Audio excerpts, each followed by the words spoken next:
kedua dengan anggota saya sendiri, Andrea Tasari, dan ini Maria Sevi, Diliandara, Zahwa Putri, dan di belakang kamera ada Cindy Maudila. Dan ini narasumber kami, silakan perkenalkan diri Kak. Baik, nama saya Gregory Sudistira dan saya bekerja di Apotika 24 cabang Cilandak Kakao. Baik, terima kasih. Kita akan lanjut ke pertanyaan. Baik, untuk saat ini, apa saja strategi kakak dalam menjalankan implementasi Pancasila di dunia pekerjaan kakak sebagai asisten apoteker? Oke, kalau buat strategi saya sekarang ini lebih ke belajar cutting skill sih ya, buat belajar kayak sini gimana, terus belajar macam obat lebih baik lagi, terus juga lebih mengerti soal produk-produk obat-obatan lebih banyak lagi, terus juga belajar banyak hal juga sih soal mungkin mau melakukan buat apoteker lagi sih. Baik, pertanyaan selanjutnya, mengapa dalam dunia perfarmasian harus dilandaskan oleh nilai-nilai yang ada dalam implementasi Pancasila? Kalau misalkan implementasi Pancasila perlu dilakuin, karena kita sebagai farmasi itu kalau menambah teknis ya, itu perlu karena kita udah dikasih sumpah jabatan. Kalau udah dikasih sumpah jabatan, berarti kita udah otomatis udah isi janji kepada yang di atasnya. Karena itu kita juga harus percaya dengan profesional, profesionalitas, totalitas. Jadi kita harus berbudaya melakukannya sepenuh hati.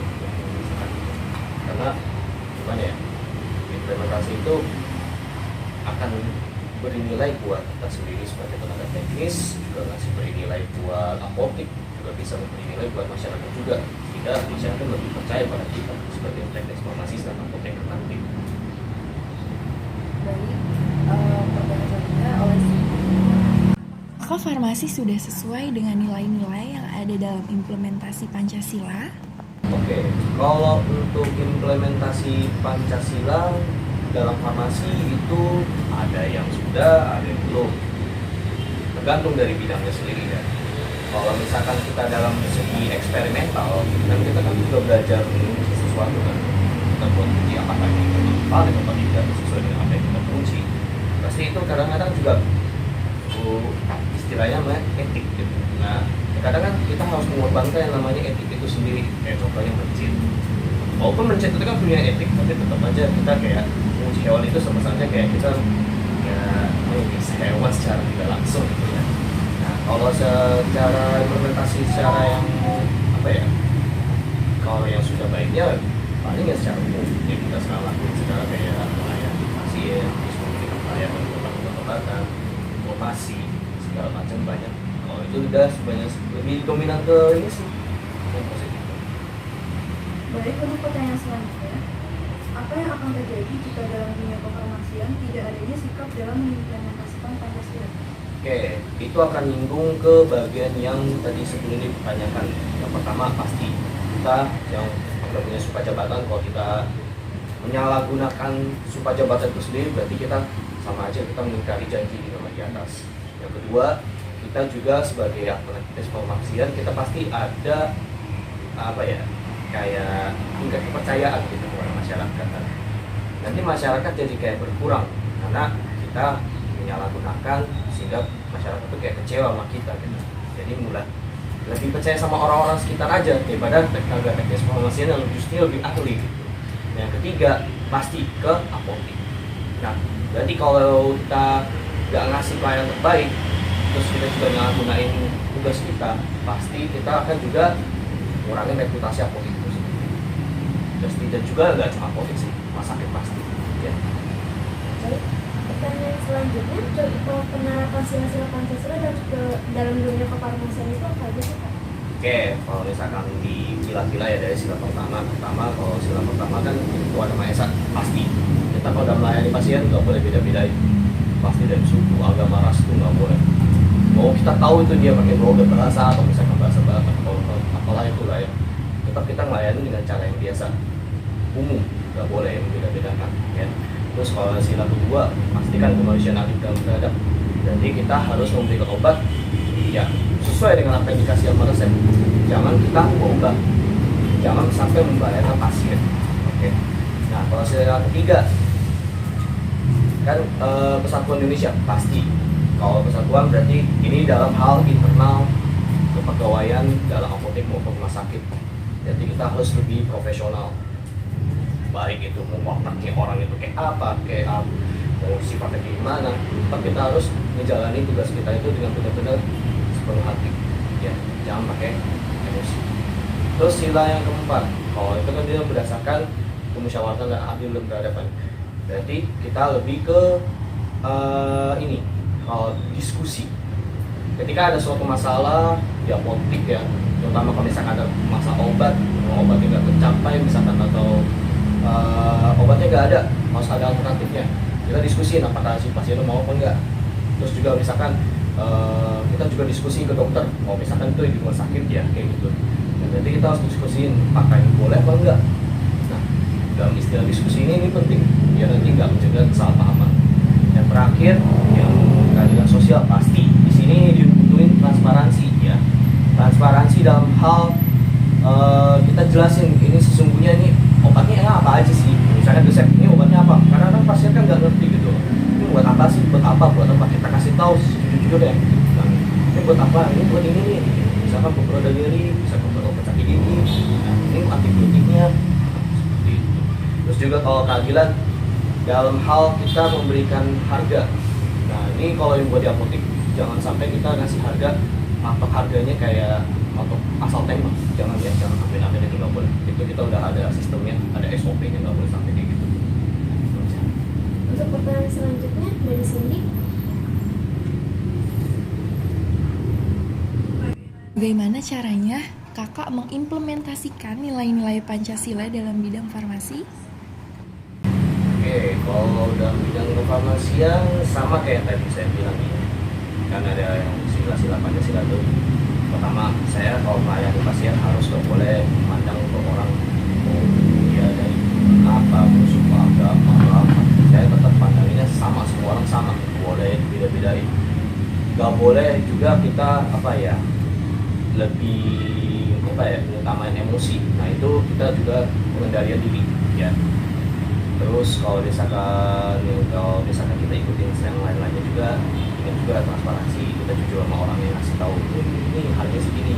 Misalkan dia kalau nggak percaya, oh ini bapak memang kita harganya segini, kita kasih lihat buktinya. Nah terus ketiga, urusan dengan sesama rekan. Nah sesama rekan kita nggak boleh kayak nunjukin kita emosi kayak nggak suka sama dia. Kita tetap harus pasang muka, kita tuh kerjanya profesional, lakuin apa yang kita bisa. Kalau misalkan mereka nggak bisa diajak kerja sama, ya udah kita coba ada orang lain yang memang bisa diajak kerja sama gitu. Itu aja sih. Baik, pertanyaan selanjutnya, apa manfaat pengalaman Pancasila bagi seorang farmasi sendiri dalam menjalankan tugas ini? Oke, manfaatnya banyak banget pasti. Kalau itu pertama bisa ningkatin pengalaman kerja, relasi, ya. Terus juga bisa naikin skill lah. Sama kerja. Terus juga kalau misalkan itu positifnya juga kita bisa memberikan semangat buat yang rekan-rekan lain. Jadi kita kerja yang benar, orang juga ikut terinspirasi dan termotivasi juga. Lalu untuk pertanyaan selanjutnya, kembali mengingat masa pandemi, ada beberapa oknum yang memanfaatkan keadaan dan situasi yang ada dengan menurut keuntungan atau dijadikan bisnis kepentingan pribadi atau golongan tertentu, terutama di bidang kesehatan seperti farmasi. Bagaimana kakak sebagai asisten apoteker dalam menyikapi kenyataan tersebut jika dihadapkan dengan implementasi Pancasila? Kalau itu terjadi di lingkungan kerja saya pasti disayangkan juga ya. Soal gimana ya?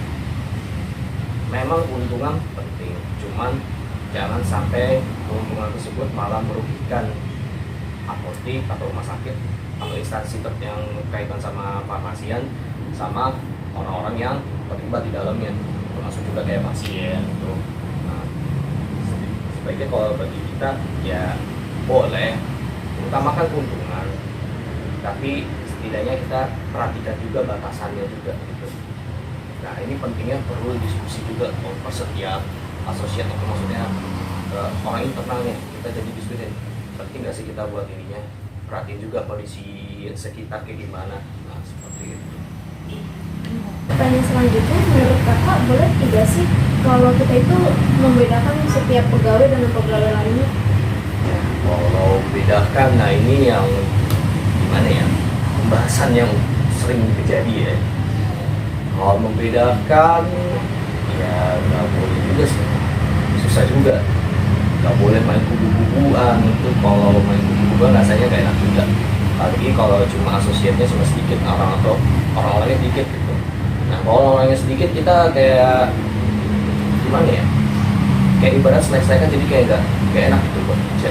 Jadi ibaratnya kita yang posisinya ya, kita yang nggak mau cari masalah, ya kita usaha untuk ya tebel-tebelin muka, istilah tebel-tebelin muka tuh ya jangan ikut pancing emosi gitu loh. Kita udah saja lihat situasinya aja, mungkin emosi atau kalau lebih baik kita tanya kenapa, kalau misalkan ada masalah cerita aja gitu, ada yang nggak suka dari saya cerita aja gitu kan, enak, jadi tambahin keterbukaan aja. Saya orangnya lebih, kalau tuh malah lebih kalau udah enak kan kalau sama orang, kalau misalkan ada masalah saya pengen kamu tuh apa sih sama saya, ngomong aja gitu kan kalau ada masalah. Kalau misalkan itu juga perlu sesuatu enggak gitu, ngomong gitu, jangan diam aja seperti itu.